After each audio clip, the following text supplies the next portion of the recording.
ጀግናው የትግራይ ሰራዊት የንጋት ዘመቻ ብሎ በሰየመው የማጥቃት ዘመቻ በሁሉም የተሳተፋቸው አውደ ውጊያዎች የጠላትን ኃይል የደመሰሰ ከፍተኛ ድሎችንም እያስመዘገበ ይገኛል። ያ የቀቢጸ ተስፋው አብይ አህመድ ሰራዊት ቆረጣ ሲባል ሰምቶ የትግራይ ሰራዊትን ሊያጠፋ እየተንደረደረ ቢመጣም መርሳና አካባቢዋ ግን መቀበሪያ ሆና የመጣው ኃይል ተደምስሶ ከፊሉም ለቁርጥ ቀን ብሎ 4 ኪሎ እንዲጠብቅለት ያስቀመጠው ሪፐብሊካን ጋር ሳይቀሩ ተደምስሰው እድለኞችም ተማርከዋል። የተማረኩት የፋሽስቱ ቡድን አባላት እንዴት ወደ ውጊያው እንደተቀላቀሉም እንዲህ ይገልጻሉ። ሲሳራ የነበረው ዲላ ኬላ ጥበቃ ነው። ከሚሴ ግዳጅ ነበርንና ከዛ ነው ያመጡን። አሁን ከመጣን ራሱ 2 ሳምንት ሊሞላ ነው። ነሐሴ 2 ነው የመጣነው ወደዚህ ግንባር እንጂ ወደዚህ መጣን አናቅም ነበር እስካሁን። አረ የትም ምንም ነገር አናቅም። ወዴት ነው የምንሄድ? እዚህ ካመጡን በኋላ ነው ከነባሮች ኮማንዶች ጋር አቀላቀሉን። ከዛ ምን ይባላል ከውጫሌ ነው የምትባል ከተማ ላይ ነበር። ከዛ ወደ መርሳ በጫካው ነው ያመጣው። ኮማንዶ ብርጌድ 2 ሻለቃ 3 ነበር። ወደዚህ እንደመጣው ትላንት ወዲያ ነው። ዛሬ 3ኛ ቀን ከተማ ብቻ ተቆጣጣሪ ያላችሁ ሰላማዊ ቦታ ነው ብለው ነበር። እዛ ውጫሌ ያለ በሳት እዛው ተበቃይና ከተማ መግባቴ ነው።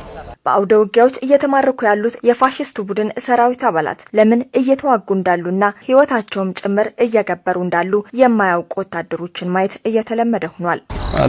አላማው የሚባለው ግን ያው የትግራይ ገበሬ እንዲያርስ ያው ህዝቡን ነፃ እንድታወጡ ምናምን ነው የሚባለው። እዚህ ከወጣም በኋላ ማየነው ያው ህዝብ ጋር ነው በቃ ነፃውኮ ፊት ያው ገበሬውን ህዝቡን ነፃ ለማውጣት ነበር የተባለው።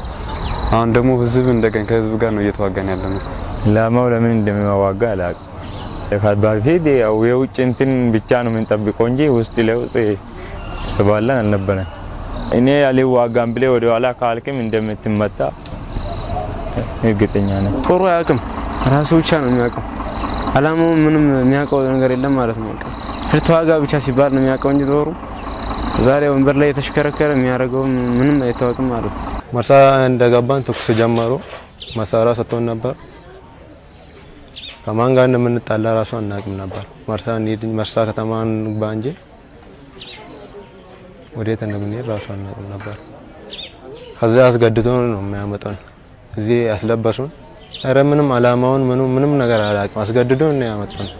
ወዴት እንደምንሄድ አናውቅም። በመኪና ጭኖ ነው የሚያመጣን ወደዚህ።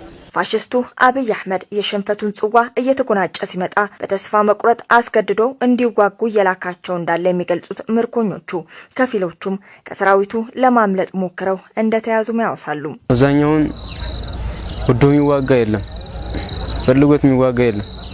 በግዳጅ ነው እያዋጋ ያለ ማለት ነው። ከፊት ለፊት ላይ ፍላጎት ያለውንም የሌለውንም ያረጋል። ከኋላ ድሽቃ ምናምን ይጠምዳል። ድሽቃውን ለወገን ማጥፊያ ነው የሚያደርገው፣ ለራሱ ማለት ነው። የሚመለሰው ምናምን ካለ እንደለዛ ይረሽናል ማለት ነው። ምሽሽ ምናምን ካለ ወደ ኋላ ምናምን የሚሆን ካለ የሚከዳ ምናምን ካለ ይከዳውን ያመጡና እዛው ላይ እንዳለ ይረሽናሉ ማለት ነው። ወደ ቤተሰቡ መሄድ የሚፈልግ ምናምን ሰው አለ። ግን ደግሞ ወደ ቤተሰቡ ሲሄድ ደግሞ እንደገና የሱ ጓደኞች ምናምን ያው ጠፍቶ ሲሄድ ስለሚያዝ ከዛ ይታሰራል። ምን ይላልም ከዛ ፈርቶ በዛም አብሮም ይዋጋል። ላለመታሰርም ያው መስዋዕትም መረሸንም አለ። እኔውን ውጊያ ምናምን አልገባውም እስካሁን። የውጊያው ልምዱም ምንም የለኝም ማለት ነው። ትሄዳላችሁ ምናምን ውጊያ ምናምን ሲባል ከድቼ ይዘው ይመጡ ከቤተሰብ ማለት ነው። ያለው አገራዊ ሁኔታ ምናምን ከባድ ሲሆን ብራዘርም ስለሞተ እኔ ለማዘርም አንድ ስለሆንኩኝ ከደውኝና እዛ ይዘው አመጡኝና ይረሽሙኝ ምናምን ብለው ምረት ተደርጎልሃል፣ እዚህ በኋላ ብትከዳ ትረሸናለህ ምናምን አሉ። አስገቡን። ፋሽስቱ አብይ አህመድ ወደ ስልጣን ከመጣ በኋላ ሀገሪቱ ሰላም አጣለች የሚሉት ምርኮኞቹ የኢትዮጵያ ሕዝብ ለሰላሙ የሚቆምለትን ስርዓት መገንባት አለበት፣ ሰራዊቱም ቢሆን ከዚህ ህይወት መውጣት አለበት ሲሉ መልእክታቸውን አስተላልፈዋል። እሱ ከገባ በኋላ ያው መቼም ራሻ ቆመው አቅም ሰው ይገደላል። እኔ እንደዚህ ከሆነ እንዴት ይደገማል ማለት ወደ ተሻለ ወደ በቃ እሱን አውዶ ሌላ ሰላም የሚፈጥር መንገድ መምረጥ እኮ እኔ ምንም መናገርም ራሱ ያስፈልገውም ማለት ነው። እኔ ፈጣሪ ኢየሱስ ክርስቶስ ከዚህ ያውጣኝ እንጂ እንኳንስ ህዝቡን ይቅርና ጓደኞችን ራሱ ቀይራቸዋለሁ። መከላከያ ጓደኞችን ፌደራል ጓደኞችን ራሱ እዚህ ህይወት እንዲወጡና መስራት ያለባቸውን ሰርተው እንዲኖሩ እንዲበሉ ጀግናው የትግራይ ሰራዊት በንጋት ዘመቻ የጀመረውን መጠነ ሰፊ ማጥቃት ለመግታት በሁለት አቅጣጫ የተንቀሳቀሰው የጠላት ኃይል ከ15000 በላይ የፋሽስቱ ሰራዊት አባላት ተደምስሰዋል።